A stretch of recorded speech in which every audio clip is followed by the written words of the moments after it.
All right, guys. Next up on the Everything College Football podcast is our top 10 offensive lines for the 2021 season.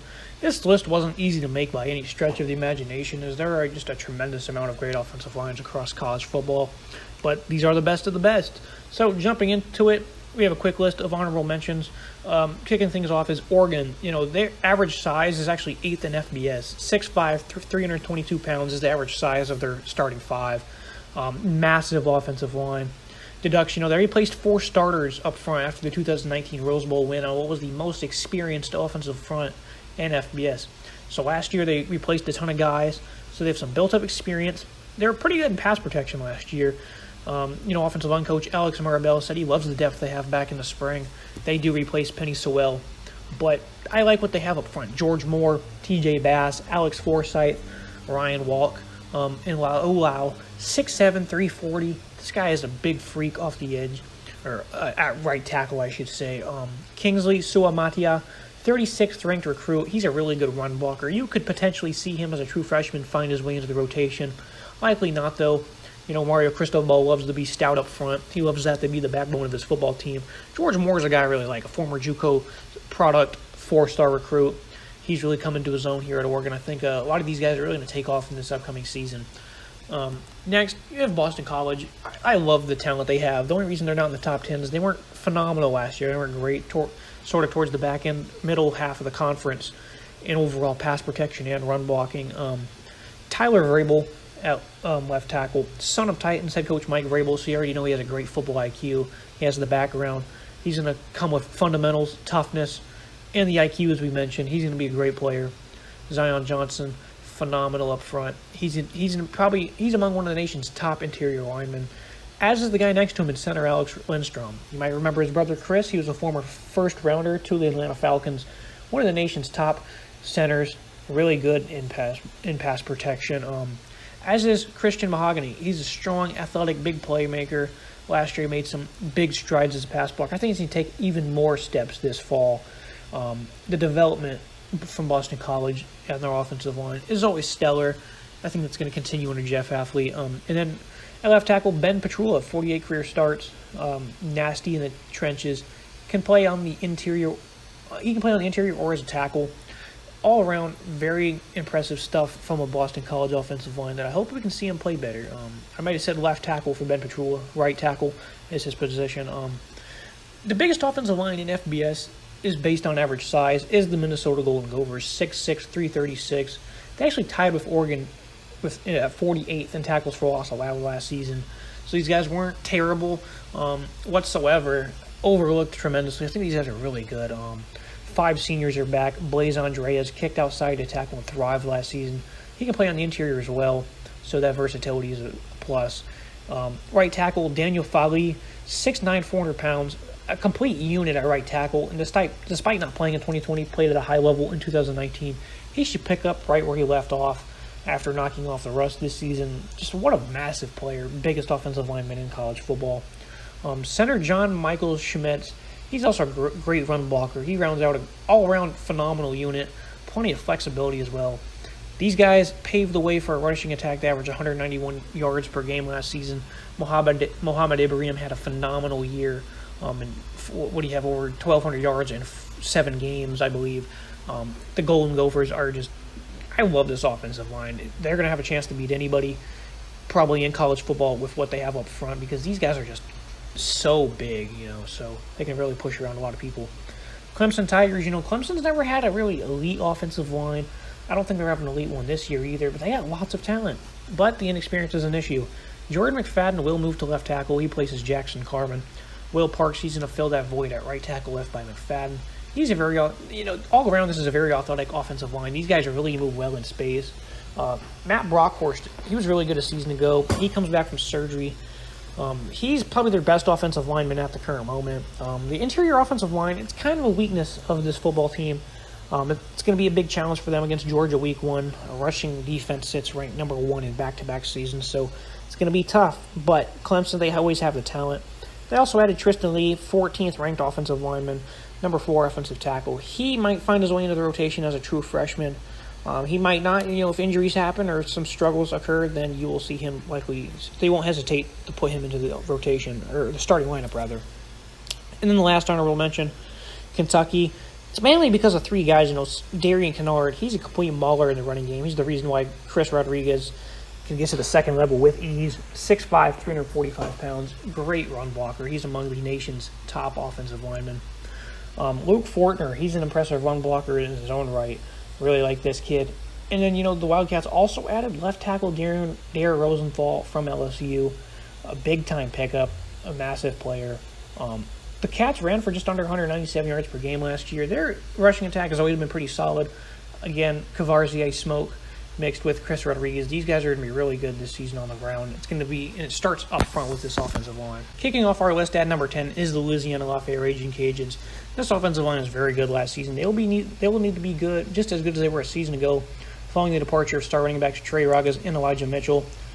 Osiris Torrance is Louisiana's best offensive lineman. He is a massive player at 6'5", 332 pounds, and is considered a perennial FBS All-American candidate.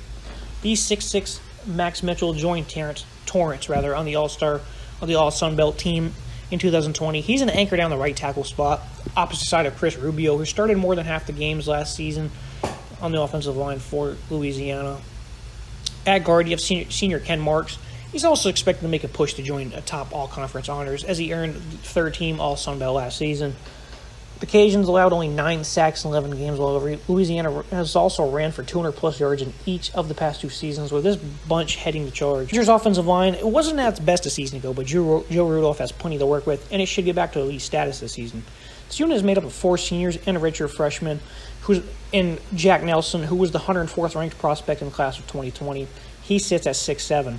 Nelson is likely to be shifted to the right guard, which means Tyler Beach will kick outside the left tackle. That means that Logan Brown, a monstrous run blocker and the 3rd highest ranked recruit in school history, will likely be delegated to a second string, at least for early in the season. As for Beach, though, he should have no issues with his new assignment, as he played the back end of 2020 at tackle, and he played very admirably. Logan Bruss, he's a great pass protector. He's going to kick outside to tackle this fall, while Nelson joins Josh Seltzner, who's a good pass blocker in his own right. He only allowed 3 pressures last season. Caden Wiles, though, a very formidable center. Depth on this offensive front is not lacking. It will be tough to keep the aforementioned Brown on the sideline, though. A good problem for any program to have, especially Wisconsin. Logan Brown is going to be a future All-American.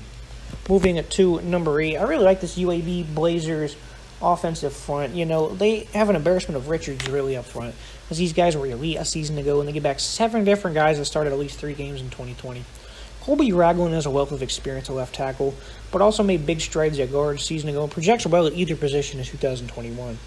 Florida transfer Kadeem Telford was really good at left tackle in his own right last fall, but him and Ragland in the lineup forced senior Jacoby Jones to the second string, where he figures to be part of the sets where UAB looks to roll a 6th lineman. Andrew Smith, he's been a consistent center as well. Sidney Wells, he hasn't missed a game in over the past 2 seasons on the right side, where Matthew Treethorn anchors a strong right side. They were shining last season as he got the nod at guard. He started all 9 games for the Blazers. UAB altogether will be fielding 5 seniors on an offensive line that was elite. They only gave up 4 sacks in 9 games. They also ran for 200 yards per game. Spencer Brown is gone, but this is still a great offensive front. Depth isn't a concern either. The Blazers also added an asset in Keyshawn Moore, 6'8", 350 pounds. He could find his way into the rotation as well. Named Fighting Irish coming in at number 7.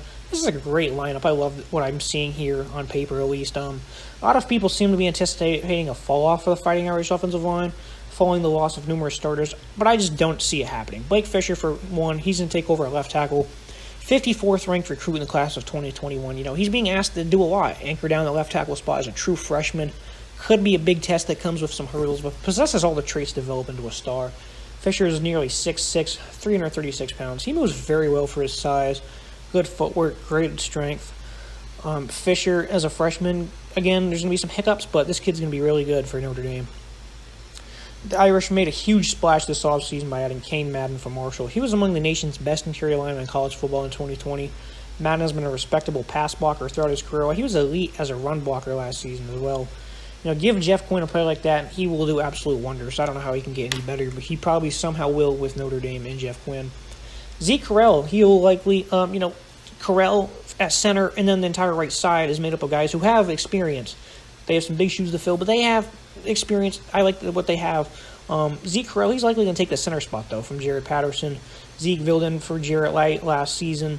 He looks strong, while the latter and Patterson will move to right guard. Josh Lugg, another veteran who started games mainly in 2019. He lost some weight and should be able to possess the mobility now to be a quality tackle this fall. All around, on paper, these guys are phenomenal. Like what you see from them on film. Also, Notre Dame, these guys, again, are going to be incredibly stout up front for Kyron Williams and Chris Tyree, which is probably the best running back duo in all of college football to work with. Number 6, the Oklahoma Sooners. Another offensive line that I'm higher on than most is one that will be fielded in Norman. Creed Humphrey is gone, but the Sooners have a suitable replacement, Andrew Ram, who appeared as if he already knew his assignments very well in the spring game, which should lessen the learning curve when it comes to being inserted as a first-time starter this fall. Juania Morris, he comes over from Tennessee as a former perennial recruit. He's massive, 6'5", 320 pounds, boatload of talent as well. Morris and Ram, they'll be joined by 3 seniors up front, Marquise Haynes, Tyrese Robinson, Eric Swenson.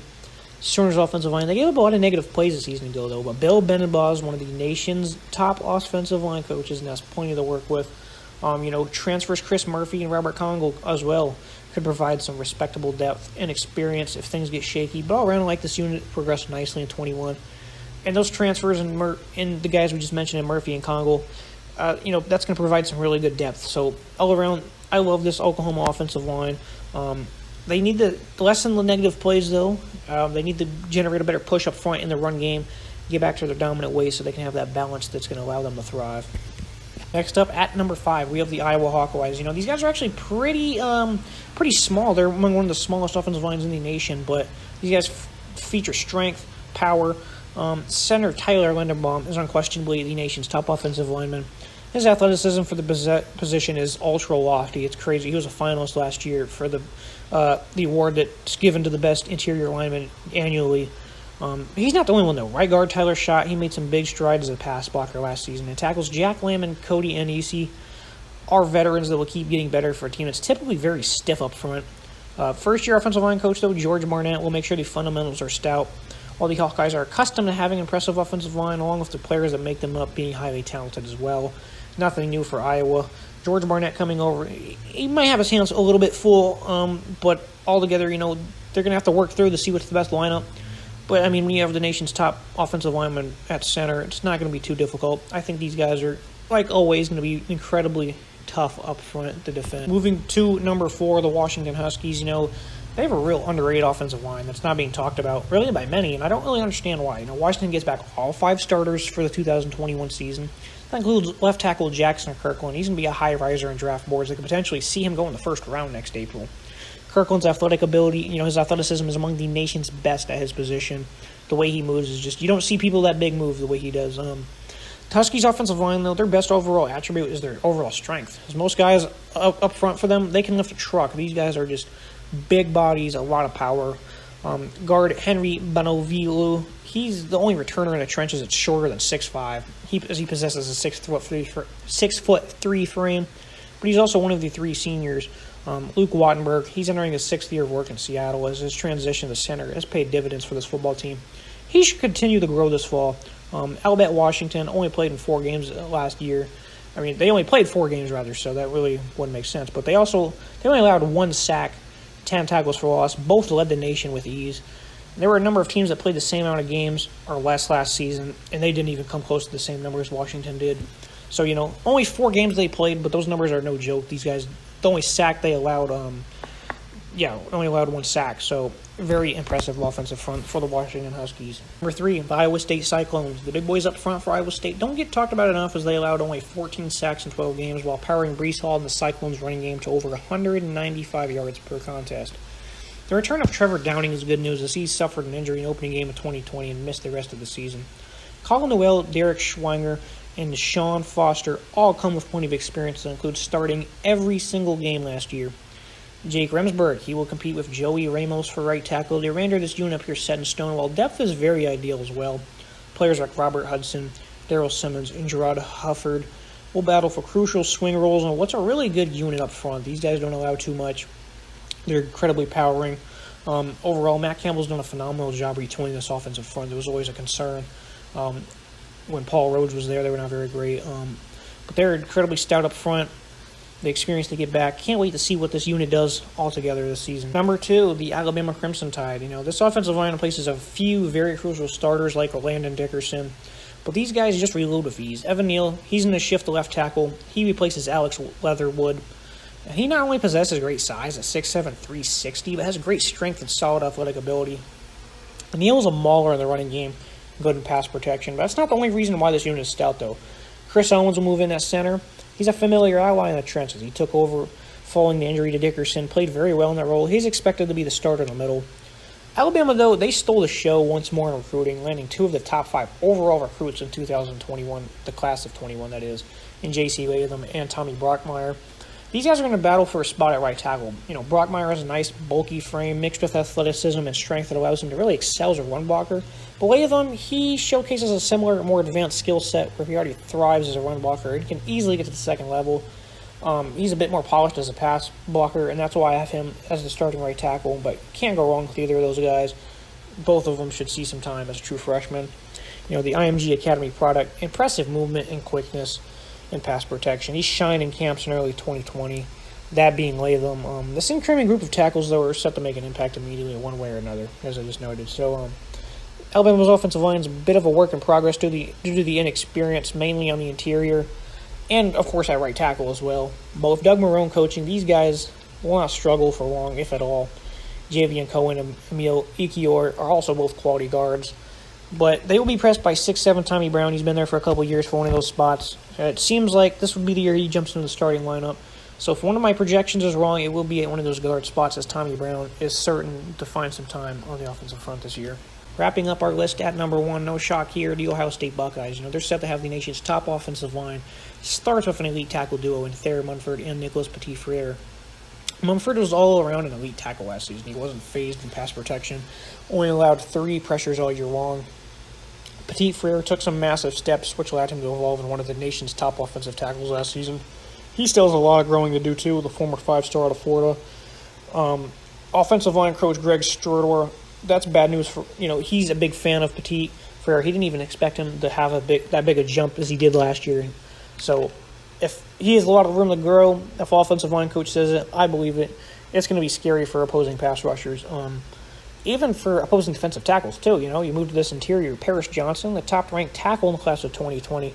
He's going to make the transition to guard to get his talents on the field. He's just too good of a player not to have on the field. So he'll be at right guard in my estimations. He's going to move to tackle next season, but for this year he'll be on the interior. So got to love versatility. NFL scouts are certainly going to be impressed with that. Harry Miller at left guard. He missed time in the spring due to an injury. He projects as the opposite side of Johnson. He can also get the nod at center, though. The versatile Matthew Jones and Luke Weipler will all fight for the center and left guard position. I currently have Miller and Weipler getting the spot, but Jones will be in that battle as well. So then the left guard and center positions are up for grabs. Not really sure what's going to happen there. Can't go wrong either way, though. So this Ohio State offensive line is phenomenal. When you have those 2 tackles on the outside anchoring things down, it's going to be quite easy to figure out what you want to do on the inside. So that's going to wrap up our list for today.